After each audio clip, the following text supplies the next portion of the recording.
এই মুহূর্তের অত্যন্ত গুরুত্বপূর্ণ খবর, আচমকাই নাক দিয়ে রক্তপাত এবং সে কারণেই ভর্তি হলেন রাজ্যপাল একটি বেসরকারি হাসপাতালে। আজ সকালে হঠাৎই তার নাক দিয়ে রক্তপাত হয় এবং তারপর তড়িঘড়ি তাকে ভর্তি করানো হয় হাসপাতালে। সন্দীপ সরকার আমাদের প্রতিনিধি রয়েছেন টেলিফোন লাইনে। সন্দীপ, কি জানা যাচ্ছে? দেখো, আচমকাই আজকে সকাল 7:30টার সময় দক্ষিণ কলকাতা একটি বেসরকারি নার্সিং হোমে রাজ্যপাল কেশরীনাথ ত্রিপাঠীকে নিয়ে আসা হয় এবং তার নাক দিয়ে রক্তক্ষরণ ছিল এবং দ্রুত তাকে হাসপাতালে ভর্তি করে নেন চিকিৎসকেরা। হাসপাতালে 4 সদস্যের একটি মেডিকেল বোর্ড গঠন করা হয়েছে। যুদ্ধকালীন পদ্ধতিতে নাক দিয়ে কেন রক্তক্ষরণ হচ্ছিল সেই বিষয়ে এখনো পর্যন্ত নির্দিষ্টভাবে কিছু জানা যায়নি।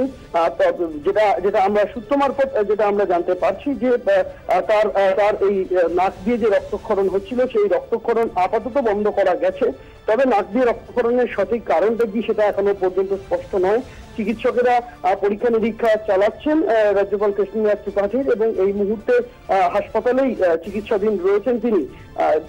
মেডিসিন বিশেষজ্ঞ রাহুল জৈনের অধীনে দক্ষিণ কলকাতার একটি বেসরকারি নার্সিংহোমে তার চিকিৎসা চলছে।